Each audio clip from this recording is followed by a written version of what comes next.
25 और उसका जो शीर्षक है वो क्या है, आओ मिलकर रहें। इसके जो लेखक हैं वो कौन है, हरीश कुमार सोनी।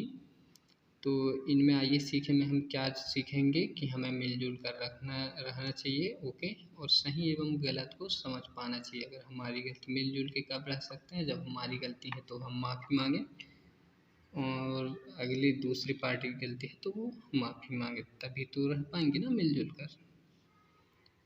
नहीं एक ही माफ़ी मांगे क्योंकि वो भी नहीं चलता। तो सही एवं गलत को समझ पाना कि ये सही है गलत, ठीक है, ये हम इससे सीखेंगे। तो देखें, कंचनपुर नगर के राजा धनंजय ने अपने महल के सामने एक सुंदर सरोवर बनवाया था। कंचनपुर नाम का कोई नगर हुआ करता था जिसके राजा धनंजय थे, ओके। उन्होंने क्या किया था, अपना जो महल है उसके सामने एक सुंदर सा सरोवर बनाया था। तो उस सरोवर तो बनाया था, वो उन्होंने सरोवर में क्या किया था, देखें, सरोवर में सोने के पंख वाले कुछ हंस पाले गए जो महीने में एक सोने का पंख छोड़ते और मधुर आवाज में राजा का मन बहलाते। तो उस सरोवर में क्या किया गया था, सोने के पंखे, सोने के कलर का होगा, पंख वाले हंस पाले गए थे राजा के द्वारा, ठीक है, जो महीने में एक सोने का पंख छोड़ते थे। जो महीने में क्या करते थे, एक सोने का पंख गिरा देते थे और दूसरा उगा लेते थे, ओके, छोड़ते थे, और मधुर आवाज से राजा का मन बहलाते थे, और बहुत ही मधुर आवाज से वो क्या करते थे, बोलते थे, जिससे राजा का मन बहलता था या फिर उन्हें अच्छा अनुभव होता था, ठीक है। कुछ समय बाद स्वर्ण काया वाले अति सुंदर पक्षी उस सरोवर में आ गए। कुछ समय पश्चात हुआ क्या कि स्वर्ण काय वाले कुछ पक्षी थे जो उनसे भी अच्छे दिखते थे, जो पहले उनमें हंस पाले गए, उन्होंने हंस पाला था, उनसे अच्छा दिखने वाले स्वर्ण काय वाले अति सुंदर पक्षी भी उस सरोवर में क्या हो गए, आ गए, ओके। तो अपने से सुंदर पक्षियों को देखकर हंस परेशान होने लगे, वह उनसे वहाँ से चले जाने के लिए कहने लगे। तो अपने से जब सुंदर पक्षियों को जो पहले पाले गए हंस थे उन्होंने देखकर क्या हुआ, परेशान होने लगे, उन्हें जलन होने लगी, ठीक है, और वह उनसे वहाँ चले जाने को बोले, ठीक है। तो सुंदर पक्षी अड़ गए और सरोवर छोड़कर जाने से मना कर दी। बट जो सुंदर पक्षी थे वो क्या हुए, अड़ गए, और उन्होंने सरोवर से जाने को मना कर दिया कि हम नहीं जाएंगे, आपका सरोवर नहीं है, ऐसा कुछ भी हो, झगड़ा हुआ होगा उनमें, ठीक है। एंड नेक्स्ट है, उस बात को लेकर उनके बीच लड़ाई हो गई। तो दोनों पक्षों में अब बात नहीं मान रहे, कोई अपनी गलती स्वीकार नहीं करना चाह रहे हैं, ओके।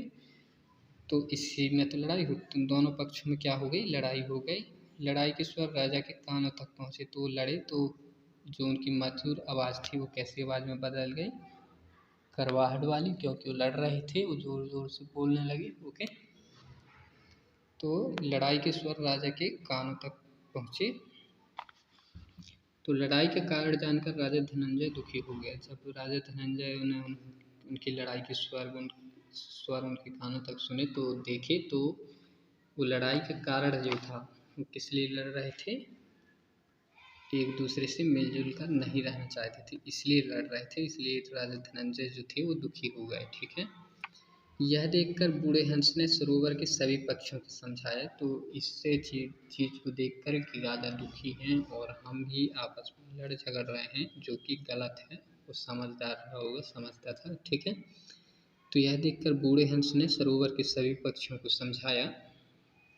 क्या समझाया, जो अपना भला करे उसे कष्ट नहीं पहुंचाना चाहिए, तुम्हारी लड़ाई से राजा दुखी है। तो उन्होंने समझाया कि जो अपना भला करे, जो हमारी भला कर रहा है उसे कष्ट नहीं पहुंचाना चाहिए। जो हम आपस में लड़ रहे हैं, लड़ तो हम रहे हैं, बस इसे देखकर जो राजा हैं जिन्होंने हमें पाला है और हमारी भलाई की है, वो इसे देखकर क्या हो रहे हैं, दुखी हो रहे हैं। बूढ़े हंस ने अन्य पक्षियों को समझाया कि संसार में सभी प्राणियों को अपने जैसा ही समझना चाहिए। तो बूढ़े हंस ने आगे कहा कि संसार में जितने भी प्राणी हैं उन्हें हमें अपने जैसे ही समझना चाहिए। कोई रूपवान हो सकता है, कोई कुरूप रहते हैं जो अच्छे नहीं दिखते हैं, बट कोई बूढ़ी होते हैं, कोई निर्बूढ़ी होते हैं, किसी से अच्छे पढ़ते बनता है, किसी से कम बनता है। तो हमें इसमें भेदभाव नहीं करना चाहिए, सभी को क्या करना चाहिए, एक समान लेना चाहिए। जिससे नहीं बन रहा है उसे सिखाएं तो उससे भी बनने लगेगा, ठीक है। तो बूढ़े हंस ने उन पक्षियों को यही बताया कि हम सुंदर दिखते हैं, कोई नहीं भी दिखता, बट हमारे जो जीव है वो सभी का क्या है, एक ही है।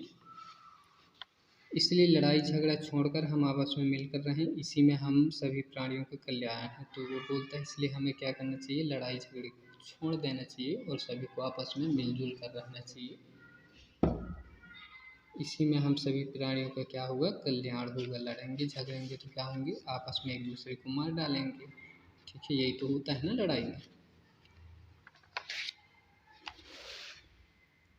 बूढ़े हंस की बात मानकर सरोवर के सभी पक्षी मिलजुल कर रहने लगे। तो उस बूढ़े हंस की बात मानकर सरोवर में जितने भी पक्षी थे वो सभी एक दूसरे से मिलजुल कर रहने लगे। पक्षियों को शांतिपूर्वक सरोवर में तैरता देखकर राजा धनंजय भी खुश हो गए। तो सब जो पक्षी थे उन्हें शांतिपूर्वक फिर से सरोवर में तैरते देखकर राजा धनंजय क्या हो गए, खुश हो गए। सो इस पाठ से हमें यही सीख मिलता है कि हमें क्या करना चाहिए, आपस में मिलजुल कर रहना चाहिए, एक दूसरे का सहयोग करना चाहिए। ठीक है, क्योंकि सभी एक समान ही है, ना कोई बड़ा है ना कोई छोटा है। वो तो सिर्फ हमारी शरीर है, बाकी जीव तो सभी का एक ही है ना। सो इस बात को ध्यान में रखेंगे और अपने जीवन में लाने की कोशिश करेंगे। So thank you.